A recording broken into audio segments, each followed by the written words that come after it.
Hello everyone. आज हम लोग फिर एक नए मुद्दा पर बात करेंगे।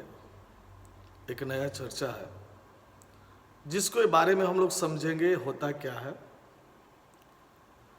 तो हम लोग 73वां 73 रिपब्लिक डे हम लोग मनाए, यानी 73वां गणतंत्र दिवस हम लोग मनाए। और गणतंत्र दिवस के अवसर पर हम लोग देखते हैं कि विभिन्न सारा झांकियां हम लोग भी निकालते हैं, राज्य सरकार भी निकालती है, जिला स्तर पर भी हम लोग झांकी देखते हैं कि बहुत सारा झांकी निकलता है। और यहां पर दिल्ली में जो परेड होता है वहां भी हम लोग विभिन्न सारा झांकी हम लोग देखते हैं। और यहां पे जो मुद्दा राजनीतिक तुल जो पकड़ा हुआ है वह दिल्ली के परेड में दिखाई जाने वाली झांकी का है। अब हम लोग उसको थोड़ा सा विस्तार से हम लोग समझते हैं कि यह जो झांकी जो प्रस्तुत किया जाता है दिल्ली के परेड पे, वह झांकी किसका होता है।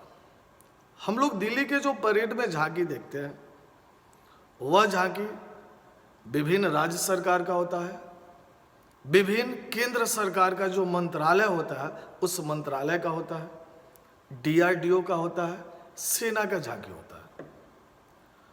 अब इस झांकी के संबंध में क्या राजनीतिक तुल पकड़ा है, क्या राजनीतिक मामला आया। यह राजनीतिक मामला ड्यू टू 4 राज्य के झांकी को रद्द करने के कारण है।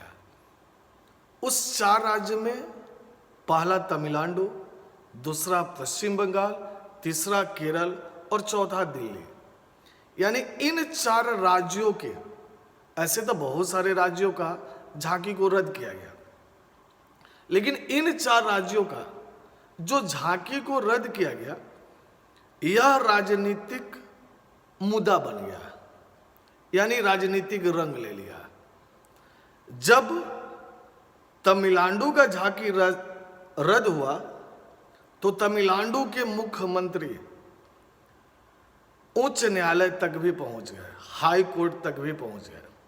उन्होंने यह कहा कि मेरे झांकी को रद्द नहीं किया जाना चाहिए, यानी हाई कोर्ट हमें परमिशन दे कि हम क्या कर सके 26 जनवरी के परेड पर हम अपने झांकी को प्रस्तुत कर सके।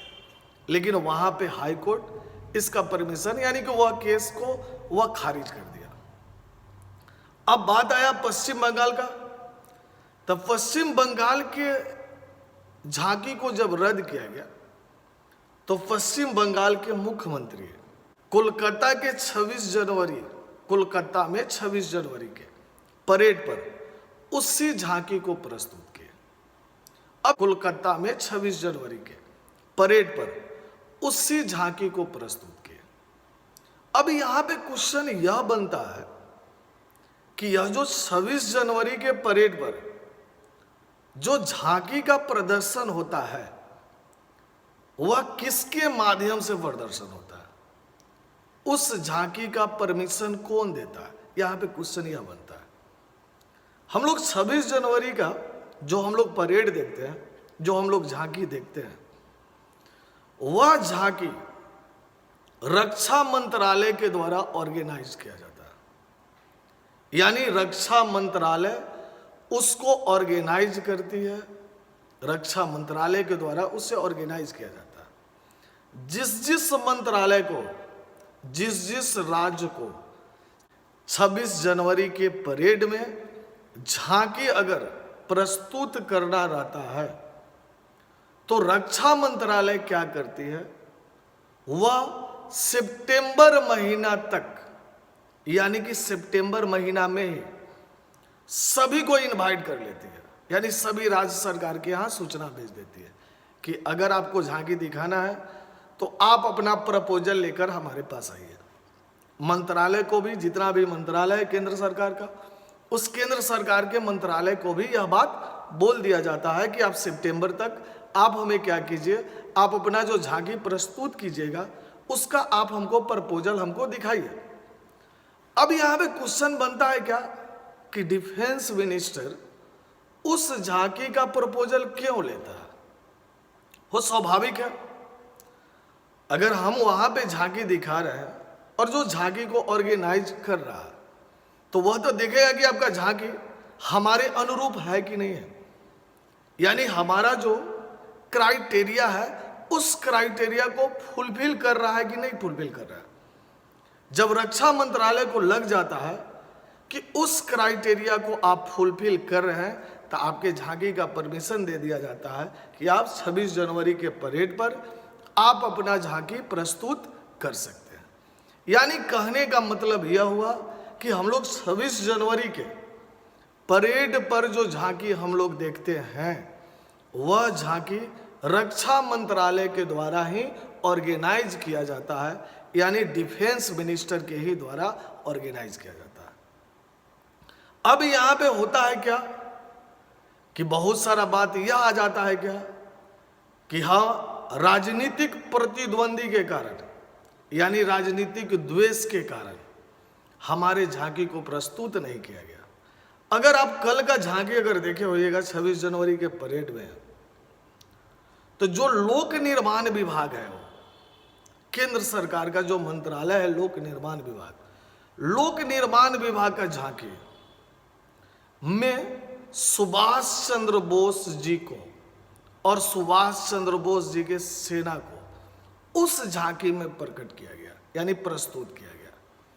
और वही अगर पश्चिम बंगाल का अगर झांकी अगर हम लोग देखें तो सेम वही क्या किया गया, वहां भी सुभाष चंद्र बोस को ही रिप्रेजेंट किया गया। तो यहां पे हो सकता है कि राजनीतिक द्वेष के कारण ऐसा किया गया हो, जहां तक मेरा मानना है। इस 26 जनवरी के परेड के झांकी के बारे में हम लोग बात करें तो टोटल 56 प्रपोजल आया था झांकी के लिए, लेकिन वहां पे क्या किया गया, 12 राज्य और 9 मंत्रालय का ही प्रपोजल स्वीकार किया गया ड्यू टू कोविड के कारण।